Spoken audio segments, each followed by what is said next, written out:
Hi everyone, hi and welcome back to yet another episode of Battle Rap Resume. This is your host Tom Quee. Thanks so much for joining me. Before we jump into today's guest, I just want to quickly say please follow us at Battle Rap Resume on Twitter, battlerapresume@gmail.com. You can get in touch also on the Facebook, which is Battle Rap Resume. It's all Battle Rap Resume based. Please subscribe. If you're listening on the YouTube, we also obviously all the episodes you listen to, including a lot of the bonus episodes, a lot of the top fives, a lot of the event recaps and previews.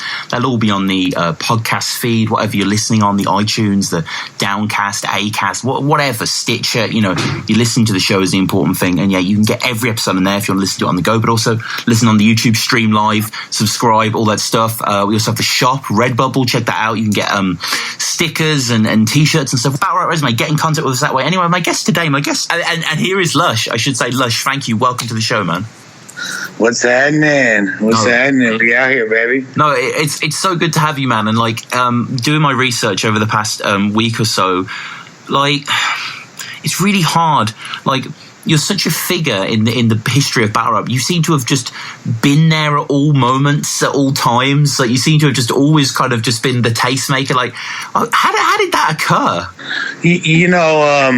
That's a good question. I think that people of my ilk, of my nature, are just very passion driven, and I've always just been, if I'm into something, I go in all the way. And I think that's kind of that energy just comes off as very infectious, especially in the context of things that are already super unpredictable and super energy intensive, like battle rap. So when you combine those combustible elements together, me and my just crazy unwavering energy and just that energy that exists within the context of battle rap and bring us together, it's kind of natural. Like people always seem to be drawn to what I'm doing. I've never really chosen to be a leader. I've never been one to just go out there and be like, yo, I'm going to set the pace on what's cool. I just do what I do. I like what I like, and it just so happens to be somewhat ahead of the pulse of what the general public are into. And it's crazy, isn't it, with battle rap? It's one of those things where the audience, kind of in a weird way, in a British way, similar to Top Gear, the audience are very, very close to the action.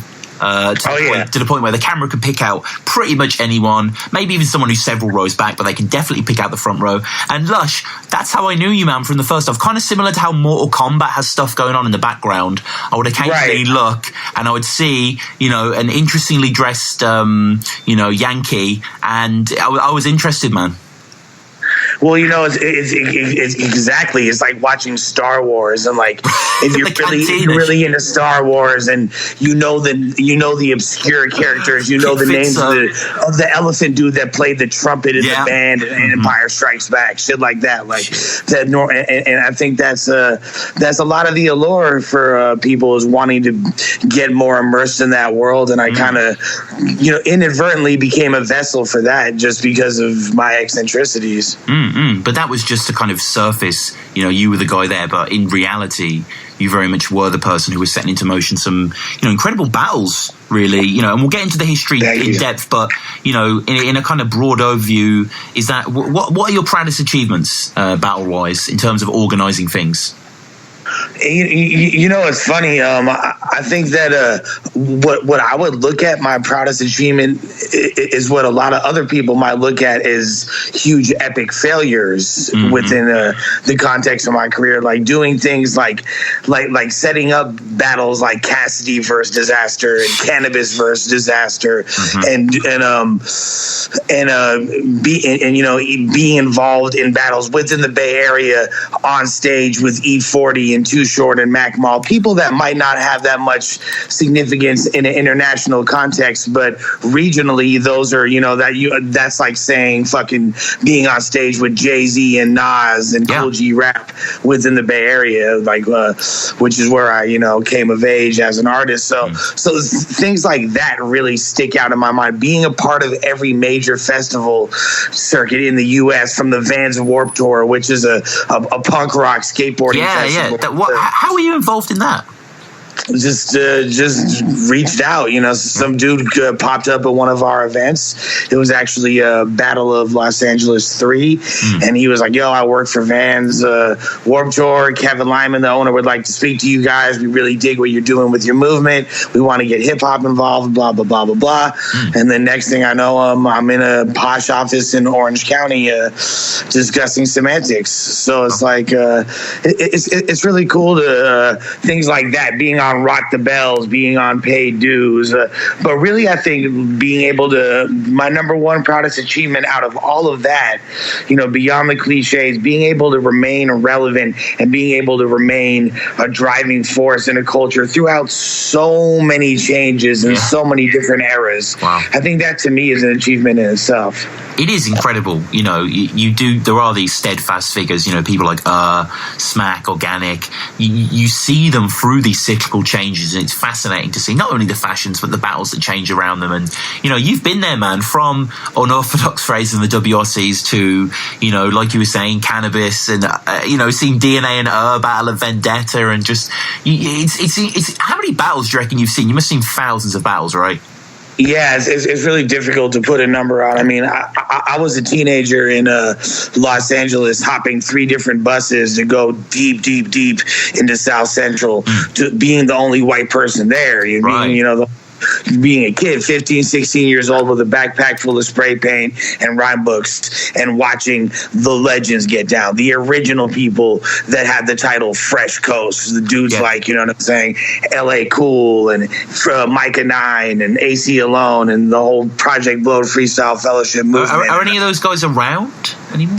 They pop up at events, bro. They're definitely around, and they're definitely huge proponents of the battle rap culture to this day. You might be in battle rap groups with them dudes and not even realize it, to keep it a stack. Yeah, no, that's true. That's true. And like you say, going to South Central, and where does it start? How are you aware of battle rap? To me, like, battle rap was just a fundamental aspect of being an MC, right? It wasn't like, what's battle? It wasn't like a separate entity. It wasn't a subculture within battle rap, within hip hop. It was just, if you live the hip hop lifestyle, you're doing all the elements. You got to learn how to break dance a little bit. You know what I mean? In Cali, we call it turf dancing. It's a slightly different variation, but it's the same shit. How is it different for a simple brummie?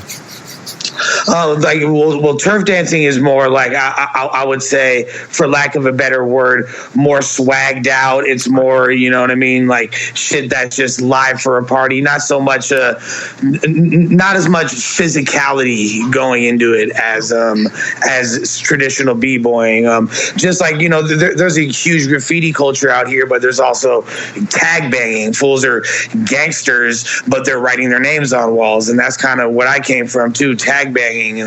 So it's kind of, California has its own variety of hip hop culture, but all the elements are still there. You got, DJing and MCing. And if you're an MC, you had to know how to not just write tracks, not just freestyle, but battle. And if LA being the competitive atmosphere that it is, battling just kind of became second nature out here. And so I wasn't even striving just to be a battle rapper. I was striving to be an MC, and that was part of it. Maybe it was just being a white boy in an art form that in the 90s really wasn't really too accepting of people outside of the norm, outside of what the demographic was. You had to go extra hard to prove yourself, and for me, battling was that avenue. Like, look, you think you're nice? I'm fucking nicer than you. I'm more clever than you. I could hang with any of y'all fools. Mm-hmm. And you say Los Angeles, but obviously an enormous place. Where in particular were the hot spots for battle rap back then? Well, back then in the 90s, see, I grew up on the west side near Venice, Culver City, Santa Monica. Anybody that visits LA that's not from here is gonna go to those spots just inevitably, because that's what people think of LA as. But a lot of the biggest hip hop spots were a little bit more closer to South Central. Like obviously there's the Good Life Cafe and Project Blowed. The Good Life was slightly before my time, but I was there for the Blowed.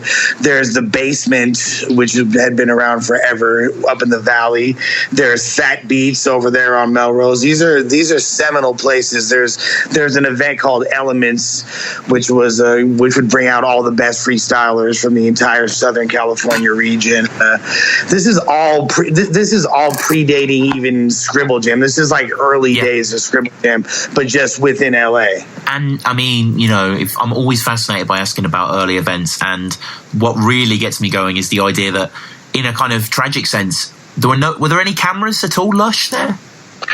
Think about it like this. First of all, technology was completely different as to where people didn't just have cameras like that. If you had a camera, that shit might get fucking gaffled. You feel me? Like somebody in South Central sees someone with a big. First of all, them cameras look like fucking bazookas compared to what we have now. You know what I mean? They were just giant things you would strap onto your shoulder, and you would see cameras, but it was far, far less common. And there was a website that I'm not sure if you're familiar with called mcbattles.com. No. And this is in the late 90s, early 2000s. This predates rapmusic.com, and pretty much every single battle that people were able to convert to online formats, were uploading it to this site. A lot of it was in real audio format.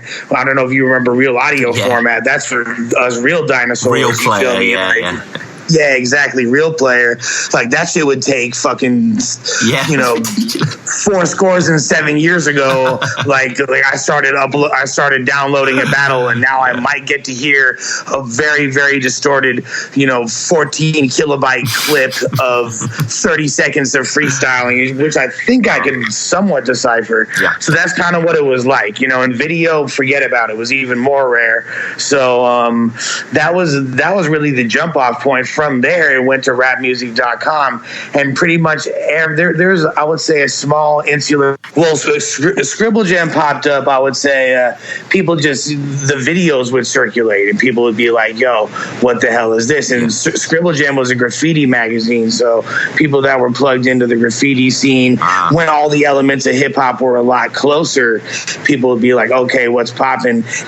And people would make that mighty pilgrimage to Cincinnati, Ohio, which is pretty much equivalent to being like, I can't even think of a city or township in the UK that's quite as shitty as Cincinnati. So it's a terrible place, really devoid of any type of culture. But for some reason, this was where the world would congregate for battling of all elements, DJing, MC, and beyond. And a lot of us, at first, they didn't want Cali motherfuckers to really get shine out there. They weren't feeling our style. The fools were losing. It was all dudes from the Midwest, RIP Idea, obviously, and Juice, and dudes like that were running shit. And then all of a sudden, I think it was 2004 when California really made our initial impact out there. And was that with Illmac?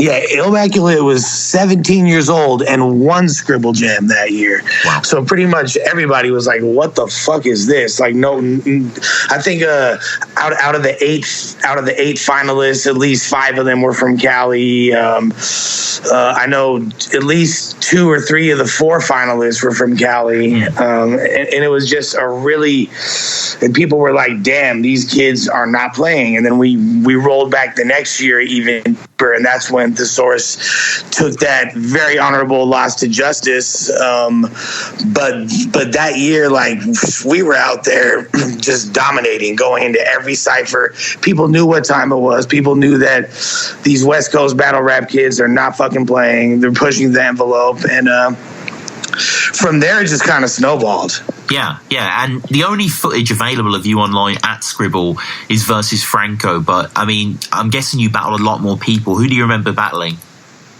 Shit, that year was crazy. I personally, I know that I served at least 8 to 10 people in ciphers. Like I was like killing fools. I didn't do that well in the actual tournament itself. I wound up battling some random hippie ass rapper from Rhode Island, some white dude with like long dreads named Uncle Destructo, and for some reason the crowd wasn't really fucking with me, and I wasn't able to advance past him. But I took out all my frustrations on the entire venue, and people were coming up to me, OGs. Like at the time, I didn't know PH yet. We weren't even homies, and he was coming up to me, giving me props. One Below was giving me props. Brother Ali, like all these dope MCs that I look up to were like, yo, this kid is nice with it. Who is this fool? And so yeah, that year was really like, it was kind of a rite of passage for all of us, not just in the West, but just everybody that was coming up battling. Scribble Jam was the place to be. And did you all travel together, like as you move from one coast, onward? Well, we would just put Illmaculate in our suitcases, right, of course, calling up and save costs and shit like that. Yeah. But we wouldn't travel together at that point. Nobody was getting booked or paid to show up at these events. We would have to, just scramble up the money however we could do it, pay for a flight, pay for a hotel. On top of that, on top of paying to get into the venue, we'd often have to pay additional costs just to enter the tournament. So yeah, real talk. Yeah, Scribble Jam was like it. Shit, it was probably like $30 or some shit. You feel me? Like like literally. Concept just to be able to display our talents. I guess it's equivalent to the whole pay to play thing. You feel me? Like, ASAP Rocky or Skepta or fucking, you know what I'm saying, Gucci Mane or whoever playing in town, and whatever no-name local artist wants to pay money to appear on the bill with them. It's really the same thing if you think about it, but we didn't look at it like that. We were like, we're paying our dues literally. Motherfuckers would do whatever we had to do, sneak into venues, like hop fences, fucking hop on stage and grab the mic right when it was time to rap and just challenge people. Like it was really punk rock. Wow. It was really no holds barred. Pretty guerrilla that is, grabbing the mic. I mean, hey, you know what I'm saying? From the school of KRS-One, you know what I mean? Before all the recent African Bambaataa scandals, but just, fuck PM Dawn. Like, we're number one. We're going to hop on stage and knock you fools the fuck out and rap. And that's really what it came down to. We were just like, before I was even entering battle tournaments, I'm going to every single neighborhood in the city and battling who people said was the best rapper just so it would be known. Don't fuck with Lush.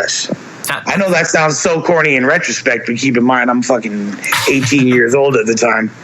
It does sound kind of, I don't know, sort of, you can imagine a movie about it with like Rob Lowe or something. It sounds slightly kind of cliche at times, but it works. I agree with what you're saying. And kind of before social media could spread the word through hashtags, it's like, were you known as Lush back then? Yeah, I've been Lush since I was in high school, bro. And may I ask where that comes from? That comes from I would get in trouble a lot as a kid. I was kind of a badass little kid, selling weed, doing stupid shit, doing graffiti, whatever. So I get expelled from a lot of schools, and I started a school at this new school called Uni High over there in West LA, and I had a shirt. It was from the movie Vacation, which is an American movie, comedy movie in the early 80s with Chevy Chase. Right. And he gives his son a beer, and his son is chugging a beer, and in the shirt said serial killer Lush, and nobody knew me at the school yet. Everybody's like, who's this fool? And there's like probably 5,000 kids at that school, right? So people just started calling me Lush. Yeah. And I was 16, 17 years old, and the name stuck. It's a good one. I think it's a memorable name. And, before we move on, like, this kind of era, this freestyle era, movement into the written league, like, is this something you miss, this kind of era? You know what I mean? Like, in a nostalgic sense, it's definitely something that, like, I look back upon with great fondness. It's when people are in the midst of doing something that's truly classic, that's truly going to be hopefully looked upon for generations ahead of us as something that was really, really unique and really pivotal and really trend-setting. You're not aware of it. You're just doing what you do. You're doing what you love. So, you know, it was kind of, we were just like, I look back on it with fondness, but I'm a very progressive person. Like, if you're a battle rapper, you're only as valuable as your last battle. If you're involved in the battle rap culture as an organizer, as a, you know, curator, you're only as dope as the last shit you put together. So I kind of just looked forward. And one of the things that I've noticed as well early on in your career, there's a lot of videos with you and Passwords. Like, were you guys close, or? Man, I've known Pass since he was 14 years old. Really? That's my little bro. Yeah. And he was young when he started as well, wasn't he? He was quite young. He was battling at that age. He was 14 years old, devastating grown men and sending them home to their wives who were probably rethinking their entire relationships and afterwards. Pass was literally a child prodigy. Like him, XI, a lot of these dudes were doing it when they were straight 14, 15 years old. And it's kind of like gang banging. Like most fools like join out here. Most fools join hoods and gangs when they're sometimes as young as 9, 10 years old. Sometimes they're born into it. Like the average one's probably 13, 14 years old. You're kind of considered old. Yeah, like you know, like, so me, like starting to really get involved in that scene when I was 17, 18, 19, I was kind of old by those standards. A lot of these motherfuckers been doing this since the cradle, from the cradle to the grave. And, you know, it was a great era, but I'm quite fond of what we got popping off right now. And, you know, as I say, this episode is going to be quite freeform in the sense of structure. We're going to go through kind of things you've been involved in and stuff. And, you know, there will be the occasional battle. Obviously, you have battled. It was kind of similar to when I found out battled. I was so familiar seeing the front lines. It was a nice surprise for me. And, you know, that seems to be commented on a lot of your battles, just, Lush battles sort of thing. This is cool. And, you know, you definitely show your own. You definitely show the expertise that you show through the presenting. It's characterized within the battling. And the first one I want to go on to is week 3 of the LA WRC, you know, kind of tryout season, as it were. You and FLO. Okay, yeah, the fat and black jokes. That was cool. I heard that shit before, man. Y'all know motherfucking rules. And this is just being honest. This the Cheech Marin Speedy Gonzalez mascot for State College. Dog, them shits ain't pores on your face. They look more like portals. I sock him in the face, but I'm afraid of which world I might warp to. Maybe World 2, the one with the whirlpool. I'll even bring back some mushrooms and add some growth to your faggot-ass dwarf, too. I mean, first of all, how did you get into WRCs, and then how did you guys team up? So the dude Harry from Jump Off TV from the UK actually. And he had figure, man. I want to get him on the show. Yeah, Harry's a good dude. I'll try to get you in touch with him. He's very innovative. People really tend to overlook Jump Off's contributions to battle rap. We wouldn't have shit right now if it wasn't for Jump Off. Like this shit, they were really the first ones to do it, and the first ones. Actually, it predates YouTube. They were on a service called Bright Cove, and that's why a lot of the views that you see on those WRC videos are not an accurate representation of how popular they were. They were actually way more popular than that, but those videos weren't even being released on YouTube at first. Yeah, Archaic actually said that, and it's very true. Yeah. No, it's a fact. It's a fact. They were doing YouTube numbers before YouTube existed. Yeah. And so Harry reached out to me on MySpace. You know, I was in a crew, you know, still my family, Delinquent Monastery, Delmon crew. And being in most crews had at least 1 or 2 motherfuckers that could get down with the battle rap. And it was just kind of a way to promote yourself and promote your whole entire clique. We had a new album coming out. I was like, fuck it. Might as well just do this battle shit and try to get more attention for the album. And it was that simple of a thought. Harry told me to come try out. I wasn't aware it was going to be so competitive. Out of all the divisions, LA had the most MCs come to try out. Yeah, there was like it was close to 100 people came out to try out for that division specifically. So to even make it into the final 6 and in that environment flourish was dope. Going against the Saurus and Illmac, I mean, we had all been friends for years. We had all battled a million times, so it wasn't really we weren't taking it very seriously. But me, deep down, deep within my soul, I was like they had already pretty much clinched the entire division, so they weren't really as concerned with the battle. But deep down, I was like, if I could even get the bragging rights of saying that I've tied the Saurus and Illmac, arguably the 2 best of all time, definitely the 2 best at that time, I was like, I'm gonna do it. So, like, we're all joking around and coming friendly with it, but I made sure that I had some heat rocks and an FLO. No one was really expecting that. You smell like you've been rolling around in an onion patch, like a Thundercat, whatever it was that he said. That pretty much was the mitigating factor in our victory, and it was a lot of fun. The first time, actually, I think that was I don't believe that was the 3rd week. I think that was the 7th or 8th week, because the first one they actually Illmac and Thesaurus won that shit. You know what I mean? Yes, so that's the one we're going to talk about. Okay, and. It's worth saying as well, I'm fascinated personally by the WRCs. I think it's it's one of these moments, like you find them in any kind of, study of, say, art history or something. There's certain moments in time, certain inventions, certain movements that characterize the next decade, the next movement. And the WRCs, in so many directions across the world, seems to have just kind of given birth to what modern battle rap is. And it's great to see kind of it in its nascent, childish form here. No discrepancy there. I mean, this is really good stuff. So in this division, you and FLO versus Franco, Dumbfounded's also there, and obviously Saurus and Illmac. That's crazy talent. Yeah, it was nuts. And the fact is, we were all good friends. So it was like it was like, you know what?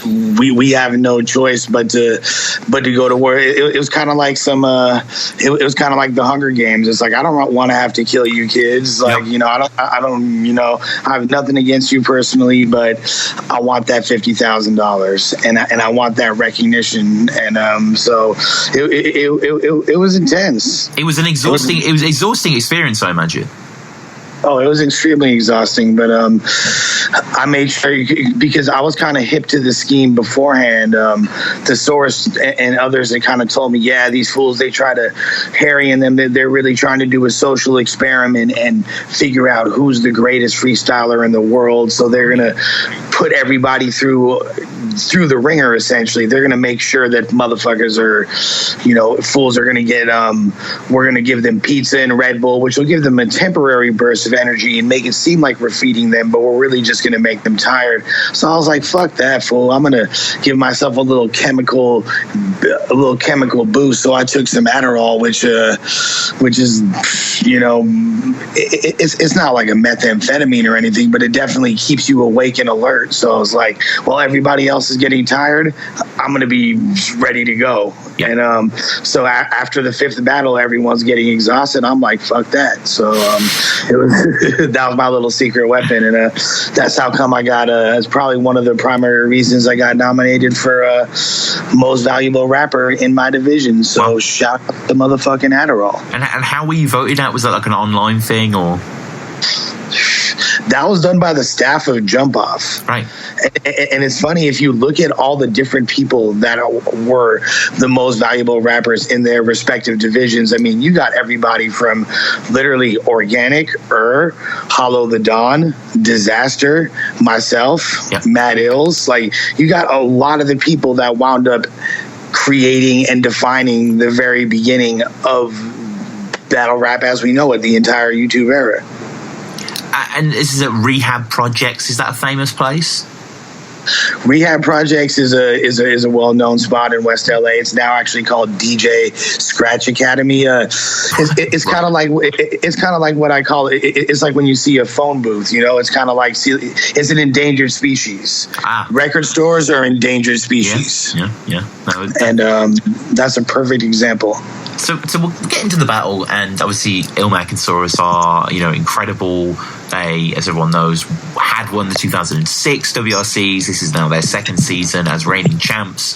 Of course, they win this division and then go on to win the whole thing. Check previous episodes with Archaic and Bagnall for more WRC background there. But yeah, they begin brilliant rounds in this. Really, really good. And kind of one of those rare battles, actually, where Saurus probably does better than Ilmac in the WRCs. They're both terrific in this, don't get me wrong, but they kill it. Like, you know, they really have such a good first No, I agree. Crazy shit. You know, Ilmac thinks that he's finally learned how to spell flow, and now he wants to make everyone else do it. And then, you know, the whole broken prophylactic finally created Oakland's token faggot. That was good. Yeah. That hurt my feelings. Ain't no way you can slow the flow of traffic. It's just seamless, isn't it, back then, what they could do?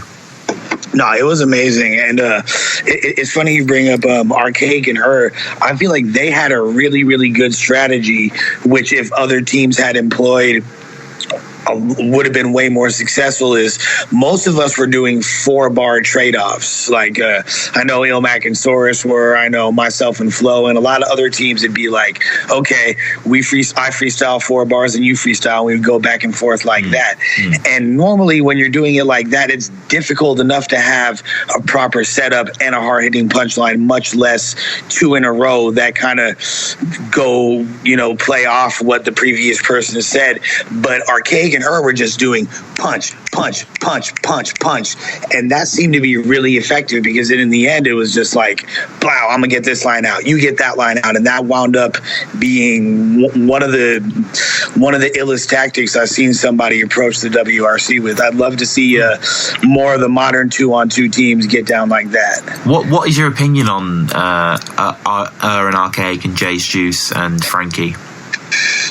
Man, honestly, me personally, I like the reason why I love that one video of yours that I commented on, the most disliked Don't Flop video history, is the fact that I like the train wreck battles. Like, as you said, I've seen thousands of battles. I've seen some of the most competitive and top-notch, you know, level of artistry you can have through battle rap. So seeing things that are, when there's disarray and when things don't go properly, that to me is equally, if not more, entertaining at times. So watching just that whole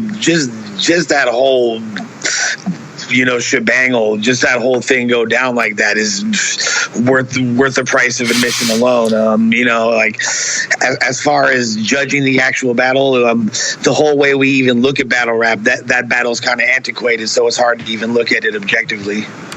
Yeah, I know what you're saying, and it's one of those ones where the audience bias is so clear as well. It makes it quite bitter pill to swallow, but regardless. Well, there's bias on both sides. Like obviously the crowd wanted New York to win. Obviously Jump Off wanted Archaic and her to win. So it was like, who's gonna, like, it was kind of a tug of war of injustice, and the battlers kind of just got caught in the mud in the middle. Like, and it wasn't really any of their fault. In the second, I love this line of yours: "Ain't pores on your face more like portals? Sock him in the face, I'm afraid of which world I'll warp to."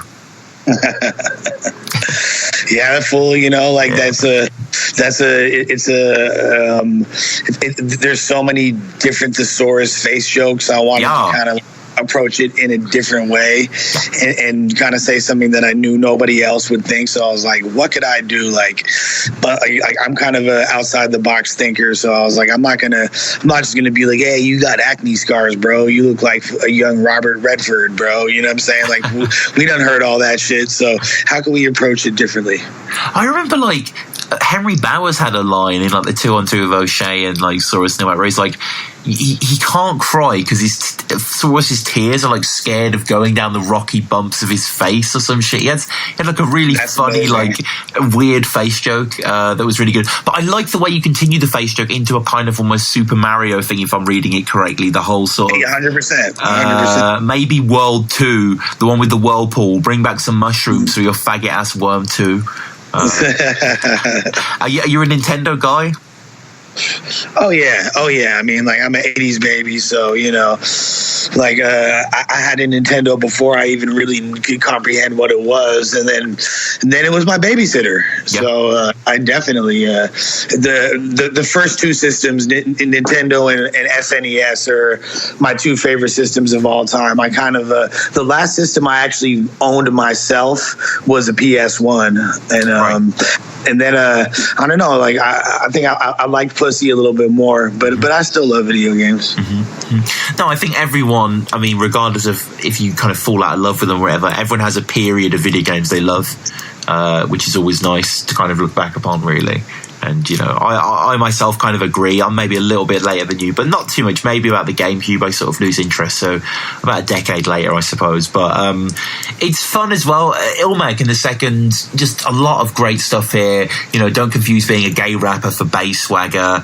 Last place finisher. Raps ain't sinister, says Saurus. And my man ain't miniature is how he finishes, which is quite a nice sort of pull out, which is really, really funny. And then, in the third, you guys, I felt you give a good battle is the important thing. It's not like they stomp all over you. They do take the win, as you say in the interview. You say that you're glad that you gave everything, and you're still happy that it was a good battle. Yeah, I mean, like, when you're battling people of that caliber, just to walk out of it relatively unscathed is mission accomplished. You know what I mean? Because chances are you're going to get embarrassed in one way, shape, or form. So just to be able to perform adequately is, to me, that's great. And, around this time, was YouTube becoming something you were aware of? Do you remember your first encounter with YouTube? It's a good question. I remember one of the first battles I watched on YouTube was Iron Solomon versus Math Hoffa, and to me that was that battle pretty much was the beginning of the grind time era. Yeah. Like, that was there's still kind of an ambiguity of, is this all written or is this freestyle? It was kind of like the way the Smack DVDs and the Fight Clubs were, with just coming with straight bars, but it was a little bit more tailor-made for the specific opponent. But and kind of the idea of the YouTube rap battle league, was that something that quickly took hold in your head? Actually, it's funny because I would say that once, because Jump Off was saying they were going to do a WRC in 2008, and once there was no information coming out, nothing was kind of coming to fruition.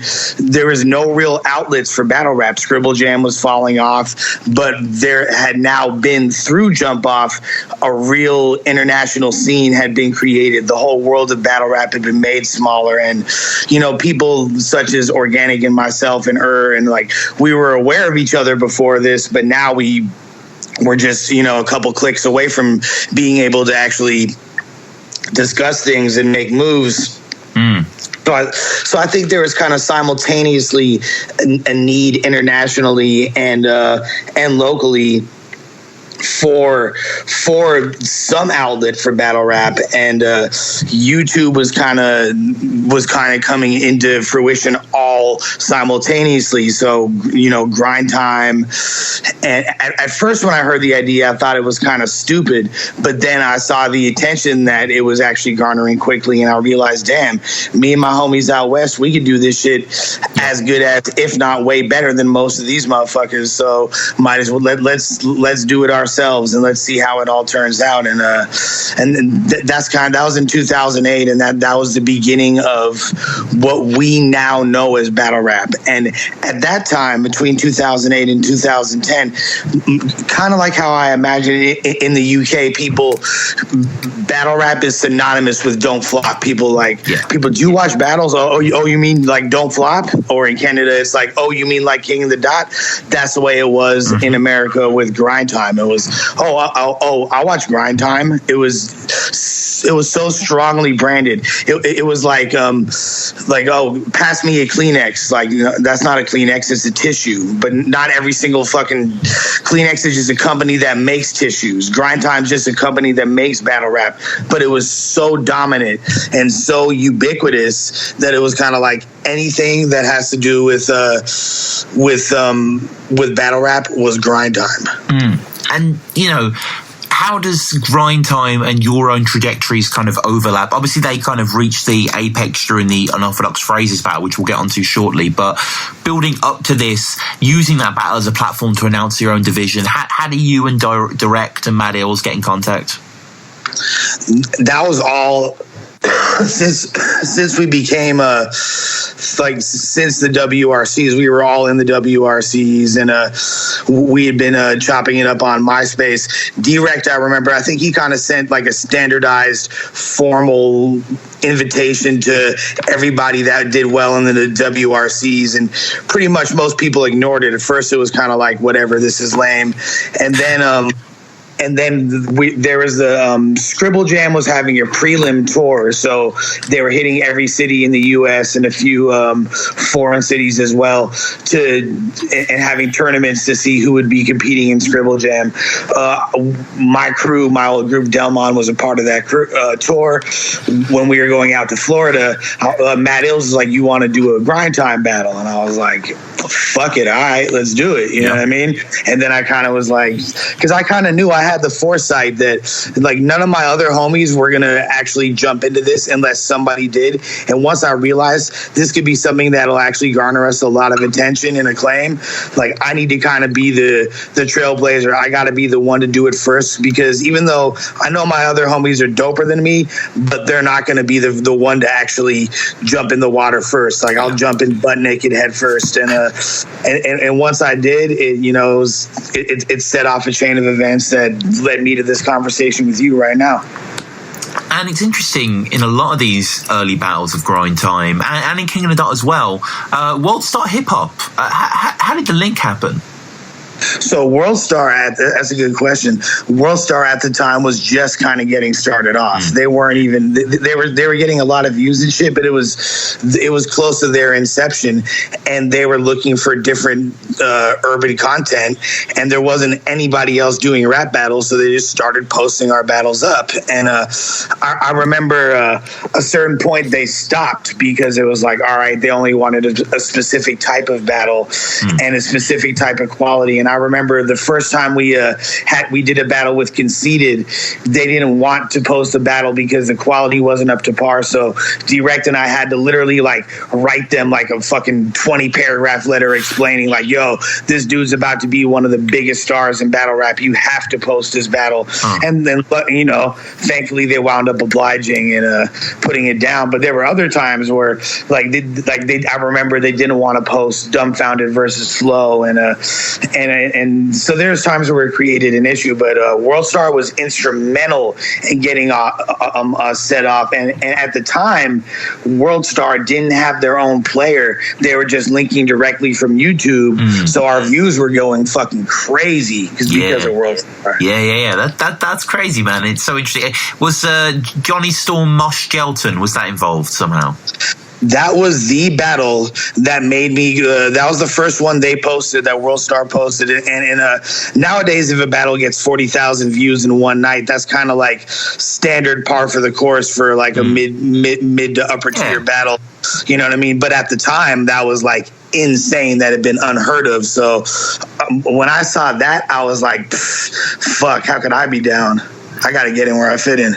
And it's so interesting that this is one of your only kind of normal battles where it's a 3-round written battle. You rarely do this format. Yeah, exactly. Like, I mean, like, it just kind of makes a lot of sense. Like, there was no real way we kind of had to create the format and invent it as we went along, because there was nothing that was predetermined before that. Like, a battle was just two motherfuckers outside, and whoever got the biggest crowd reaction won. And maybe there's some form of documentation, but like, so we literally had to create the format. Like, okay, 3 rounds, and if it's tie, we'll do an OT. A lot of it was, there wasn't as as much thought put into it as one might assume. Here's some actual shit, some actual this that are relevant, you feel me?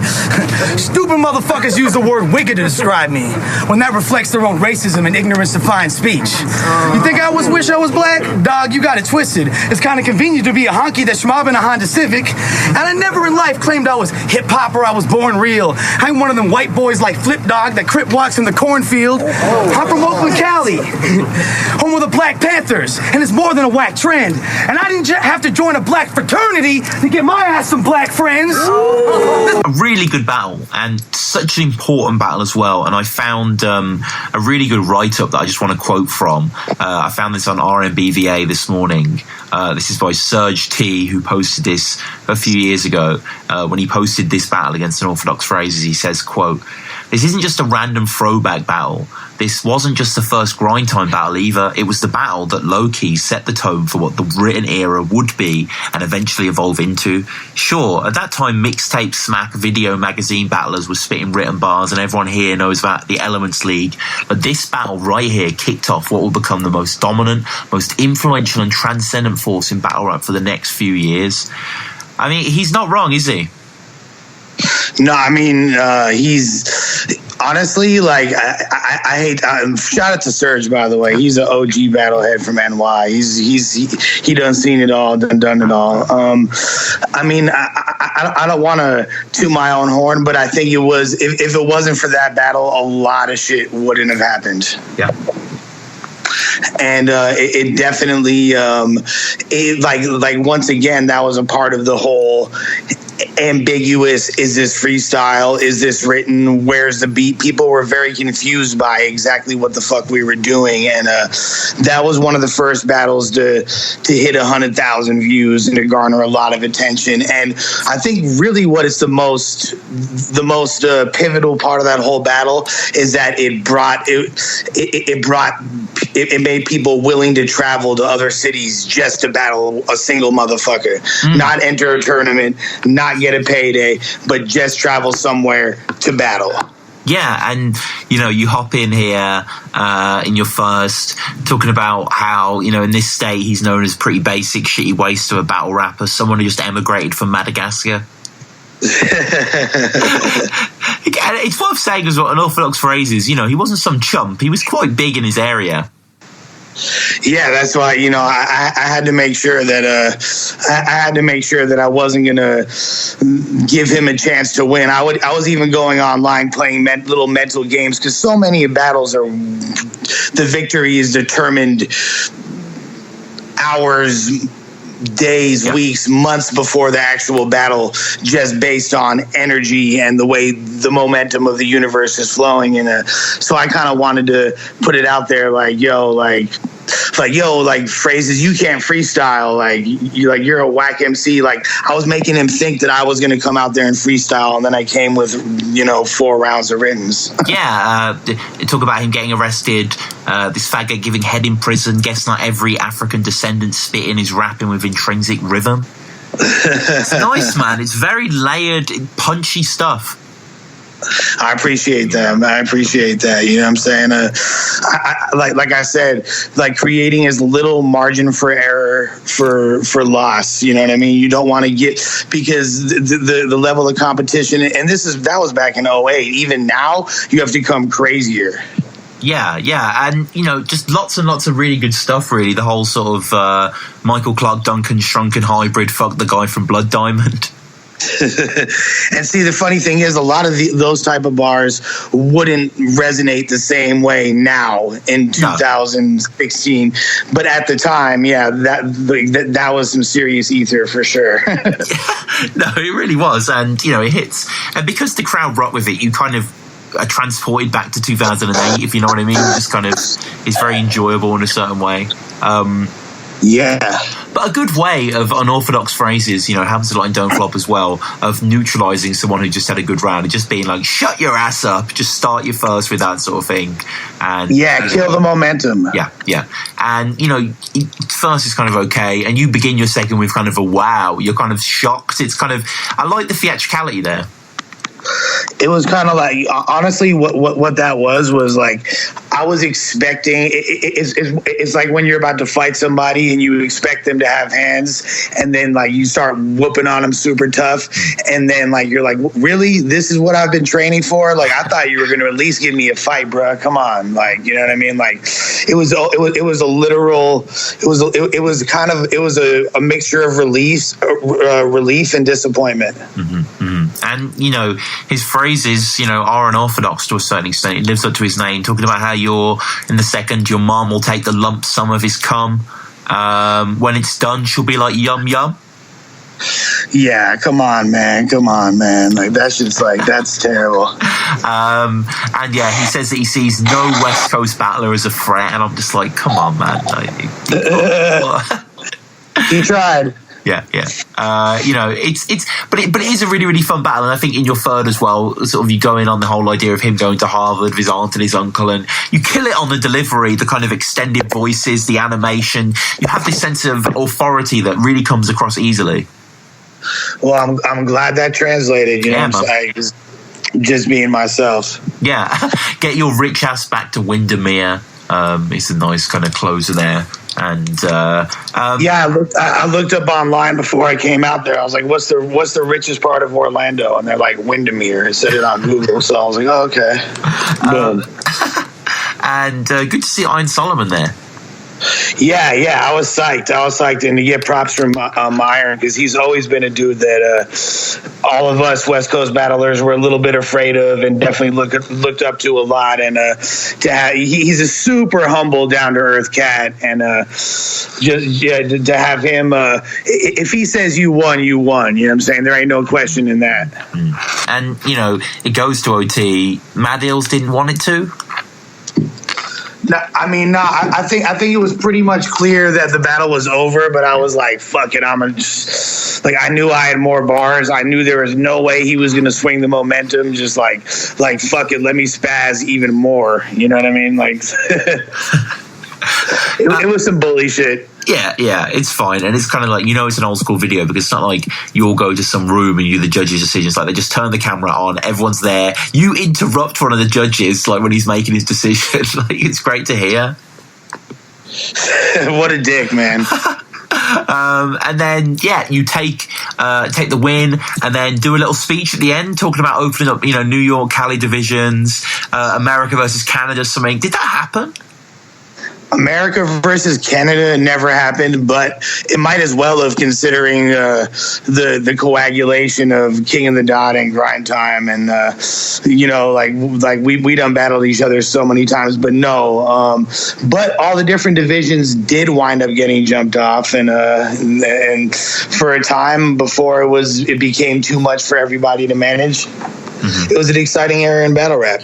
That must have been a wild time to be the, you know, head of Grind Time West, especially in that era. It must have been crazy.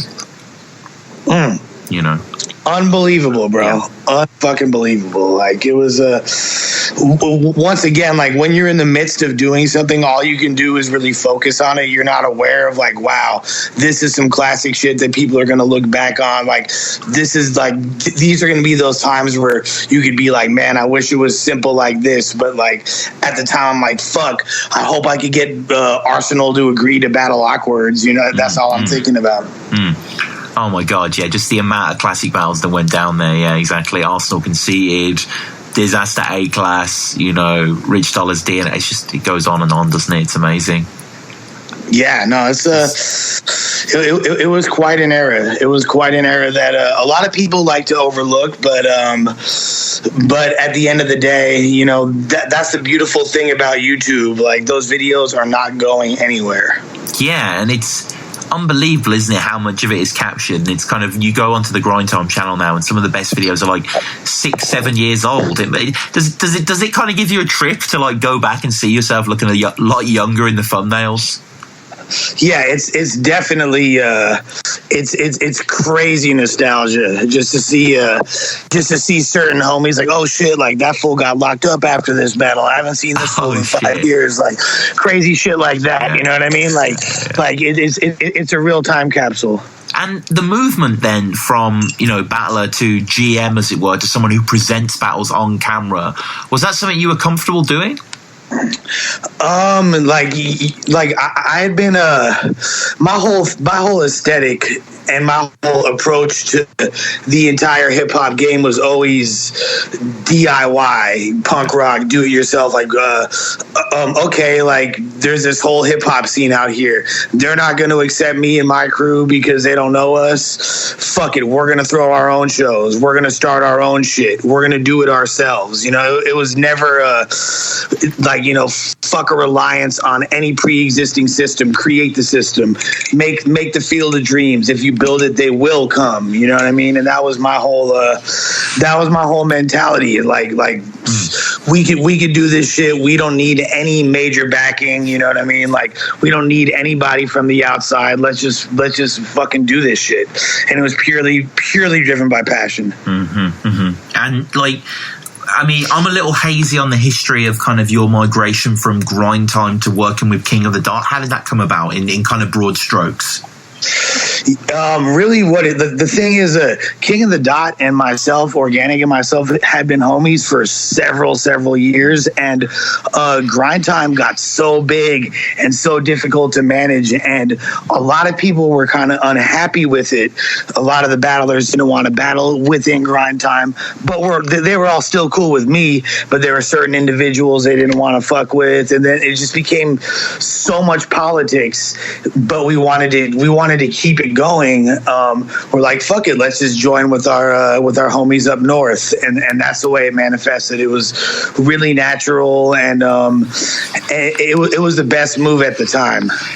Yeah, I must say, as an outsider looking in, some of the West Coast King of the Dot events are some of my favorite events, man. Thank you. Yeah, there was great vibe. I mean, I just kind of, as someone who grew up in a grey country, I just admire the kind of sun-dappled, everyone's just rocking the kind of blunts, and it just looks crazy over there. Yeah, it's a completely different vibe. I think that the UK is a lot more similar to New York, and that's why I think a lot of New York hip hop and that whole aesthetic is huge. And even artists from the '90s from New York are able to go to different parts of Europe and still get the same love that they got back then, but it's not quite the same for the West Coast. Interesting. And your intros, they're so colourful and imaginative. Are they scripted or?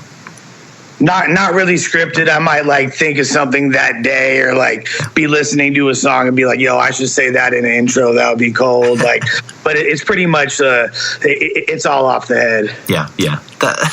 No, it is fantastic to see you. Just obviously I can't kind of do any justice to it by doing an impression, but it is fantastic. And they do just send. I mean, it's in a nice way, but kind of almost a tone of absurdity that cuts through the tension. Right, exactly. Well, the way I look at it is this: there's the 6 million ways to die. Choose one. You know what I mean? Why the fuck a motherfucker got to be make some noise? There's so many ways to tell a crowd to get hype. There's so many different fucking ways to express that same sentiment without saying it. There's so many ways. All you got to do is hit a few key points, like who's this guy standing here? Where are we? But the way you say that and the way, you know what I mean, that's all up to you as a host. And that's what differentiates myself. That's why there's not too many hosts that are able to get flown to different continents just to fucking talk that shit. Yeah. No, that's crazy, man. Where have you been flown just to talk it? Australia. Yeah.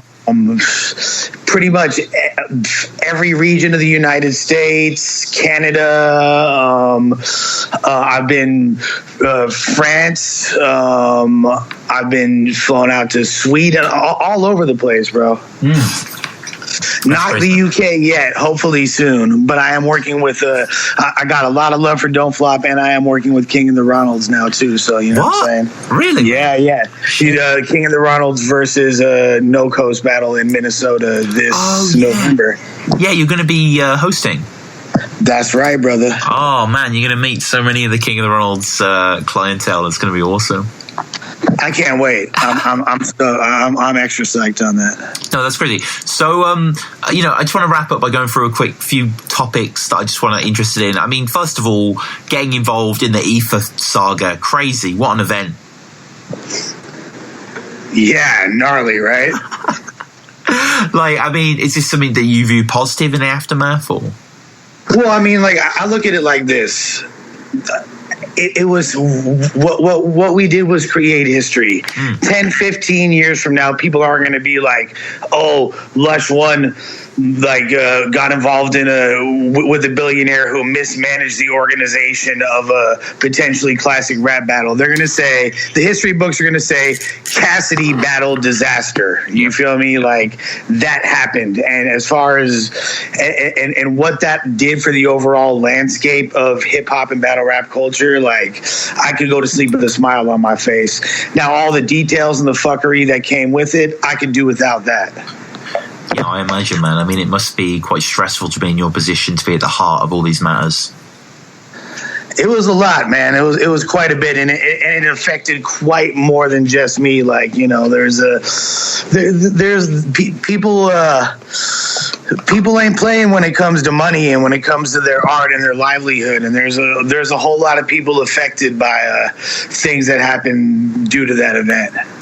Yeah, no, of course, man. And I mean, I admire you on another sense. Like, your general battle rap knowledge must be crazy, just the amount you've been in the game. I'm a fucking nerd, bro. I can't front. Yeah, it's like I have this fancy of doing some sort of game show where I just have the biggest minds, just all battle rap questions. Like, it'd be great to have you on sometime, man. Obviously, I would love that. Have to tinker it to be more King of the Dot based on grind time, but I mean, whatever. I think the only person that would give me a hard time would be Poison Pen. Pause. Everybody else, I think I got them covered. And it's crazy just the amount of energy, that you bring to the battles. That's what I love. That's what really stood out for me. Like, you really seem to be, when you're watching these things, you're so energized by it. You still have such a love for the art. It's a fact. I cannot hide this. No. I cannot hide it.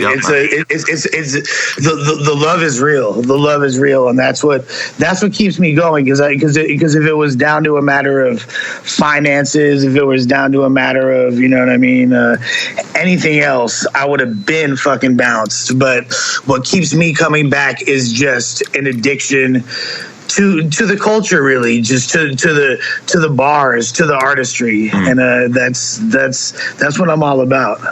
Why? I know this is very hard to sum up, but I'm going to ask it anyway, even though it's quite vague. Why is battle rap so hard to make money from?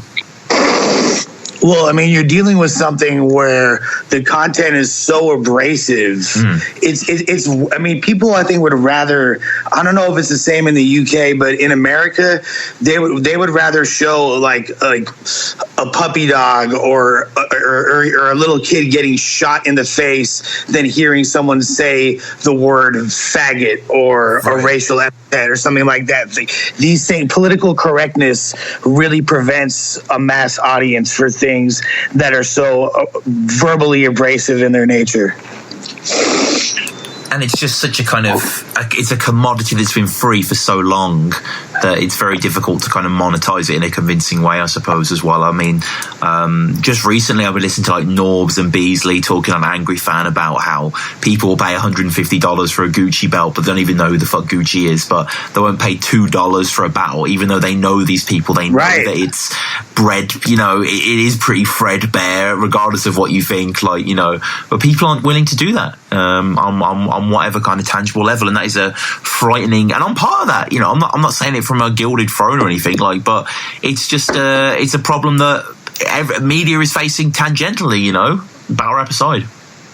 No, it's true, and I think that's like you said, media in general. People aren't paying for CDs. People aren't even paying for movies anymore. So all this, battle rap is kind of suffering the effect of it. It really ain't shit for someone to cash out a few dollars to see a battle. That's the same amount of money you'd give to a homeless person you feel bad for, but you won't give that money to enable the entertainment that you like. Because at the end of the day, if you're not willing to do that, you're going to wind up getting shitty battles. There needs to, I'm trying to formulate it in my head, and it's not like something that I've thought upon, but like, you know how, I don't know if you're aware of Twitch, but it's kind of like this sort of video game streaming service, and one of the things they have is you can give donations as you watch kind of thing, and that's how people make a living. And there should be some sort of thing where people watch battles and you can bet on the battle, or so you can give money to who you thought win, and when it reaches a certain thing, the battle against like $100 or something.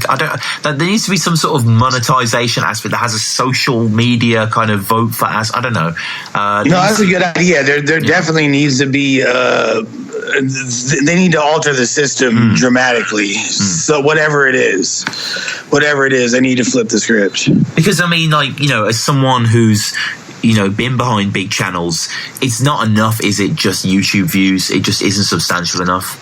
Well, people think that you get paid off of YouTube views. You don't. You get paid off of the amount of people that are clicking on ads and buying things on those misconceptions that people have, as far as they think, you know, organic's driving around in a Beamer and shit. Like, it's not going down like that. Like, there's a whole process to getting money off of battle rap, and it's something that hasn't been entirely nailed down. Everybody has good ideas, but there's not a standardized universal way to monetize this culture properly as of yet. Now, I believe there is one, and you know what I mean, like, but it takes a lot in order to initiate all that kind of shit. So, do you have any ideas? I do. Well, you know, they say in order for an enterprise to survive, there needs to be 5 forms of monetization. So I have an idea of what those avenues are within the context of battle rap, but it's just a matter of it takes so much organization and so many people to realize your vision and see things on an equal plane that makes sense. That it takes time. It takes time. And I know Grind Time West to a certain extent was, but why isn't there just a Lush One league, like, out of Cali? It's funny you should say that. It all comes down to timing. You know what I mean? It all comes down to when things make sense. Right now, I'm working with a production company called WFF, World Freestyle Federation. That it's not a specific battle rap league, but we do production and event curation for different leagues. Like right now, we're working with Queen of the Ring. We're working with another very, very big battle league. I'm not allowed to say what it is yet, but by the time this episode airs, you might know already. So we're kind of helping them put shit together, because it's a different angle to approach the battle rap game that doesn't necessarily step on anyone's toes. That's exciting, man. So yeah, that's my primary endeavor within the culture of battle rap at the moment. No, I really hope that, you know, obviously you continue the great work you've been doing, man. We could spend all day going through the accomplishments. It is crazy, the things you've done with King of the Dark, Grind Time, Ether, you know, anything else. It's magic, your endeavors and your spirit throughout. Man, that means a lot. You know what I'm saying? Like, there's, like, honestly, like I said, like, as much as I've done, I want to be remembered for what I haven't even contributed yet. So hopefully all these are just stepping stones in my overall legacy, and hopefully all of us can grow and shine and pop bottles and fuck bad bitches for many, many years to come. No, thank you, man. So I'll just wrap up with a few quick fire questions. Off the top. First one being, do you have a favorite Don't Flop battle? Yes.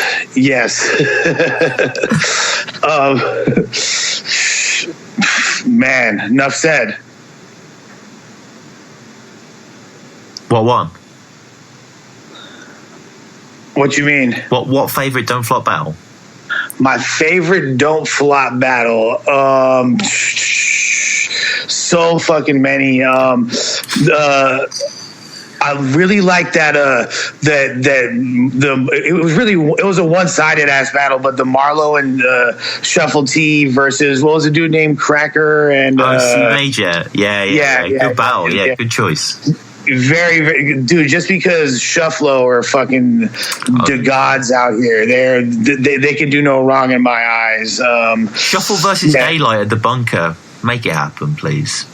Oh, that would be incredible. That would be incredible. Marlo just came out and put on Super Turbo, you know what I'm saying? I love that you guys love them. It's great that the West Coast loves Shufflo. No, yeah, those guys. They have a universal humor that translates. Same with O'Shea, you know what I mean? Like Lunar Sea, same shit. Like dudes like that, you know, Shoddy. Like they transcend region. Like certain don't fly battlers, I love for their realism because I'm into different flavors. Like Pedro, you feel me? He's a lad through and through, you know, in the best way possible, and I love what he does. But it's not as international as what, you know, is a perfect example. Is so like seamless in the way he can just perform in front of any crowd. No, totally, man. And O'Shea as well is another one that I'd love King of the Dot or anyone in America to get over. He's just a fucking hilarious dude. He's a dude that you just want to pour up a pint with instantly. No, yeah, he is hilarious.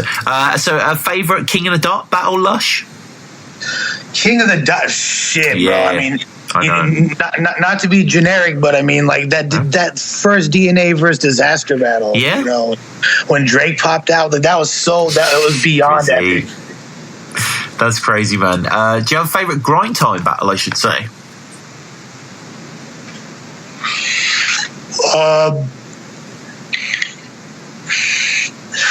My bad, just hitting this bong. No. Just hitting this bong real quick, my bad. Favorite grind time battle, Passwords versus Hollow the Dawn. That's revisit that. It's from 2009, Battle of the Bay 5. Like that pretty much epitomizes grind time right there at its best. Good shout, man. And finally on the battle tip, do you have a favorite URL battle? Favorite URL battle, Charlie Clips versus B Magic. Even though Don DeMarco did a little bit too much and there was a lot of interruptions throughout, there's some of the bars in that are insane. That's interesting. Also, obviously, you got to shout out Aver versus Hitman Holla. You feel me? Big Gerald. Yeah. Period. Yeah. That's interesting. I remember Clips had like a sort of, because obviously B Magic's name is June, as you learn in the battle, and he had like a sort of calendar scheme. It's like these bullets will march into June, and it's like bullets don't march. Like I don't really know what he's saying there, but yeah, I remember that battle. Yeah, the whole forced wordplay thing is getting out of hand, but you know. Big up B Magic though, be fast like techno, like crazy shit in that battle. Like good battle. Great shit. No, you gotta love it. So last two questions. First one is favorite film. Favorite film, Blue Velvet by David Lynch. I really like macabre. I really like macabre, unique movies that like kind of like show the twisted side of suburbia and things that people don't really expect to be creepy. And he is a way of highlighting that kind of shit. I love David Lynch. Yeah, fucking Mulholland Drive is amazing. Inland Empire, just his iconography, his imagery is so disturbing. It's brilliant. Oh yeah, he's the best. You know, he's one of them. And finally, Lush, your favorite band or artist, musical artist that is in no way hip hop related. I'm a huge fan of Massive Attack. Massive Attack is one of my favorite bands ever. Mezzanine is like my favorite album. That's a Desert Island album for me. So yeah, big Massive Attack. I like trip hop a lot. Dope, man, dope. Well, thank you so much for being on the show. This has been great. For sure, my guy. Anytime. Battle Rap Resume. We out here, you feel me? Like, selling yay. Got hella babes. You know what time is it? High times. You got to check the motherfucking resume. We out here. How do people get at you Twitter-wise? LUSHONE, you feel me? That's L cul-de-sac, skrilla sign, H block, ONE pill, baby. Let's go. All right, well, Lush, thanks so much, man. It has been a genuine pleasure and honor to have you on, my friend, because the stuff you've done for the scene is incalculable, no doubt. No, you cool as fuck. I can't wait to see this online. We're going to blast it everywhere. Yeah, it's going to be crazy. So, Lush, thanks so much. Follow him on Twitter. Watch the battles we mentioned. He's got loads of freestyle battles on there. You know, probably like 15 on video. I'm sure there's many more on various ciphers and stuff. So, thanks so much, man. All right, thank you, Blair. Have a good night.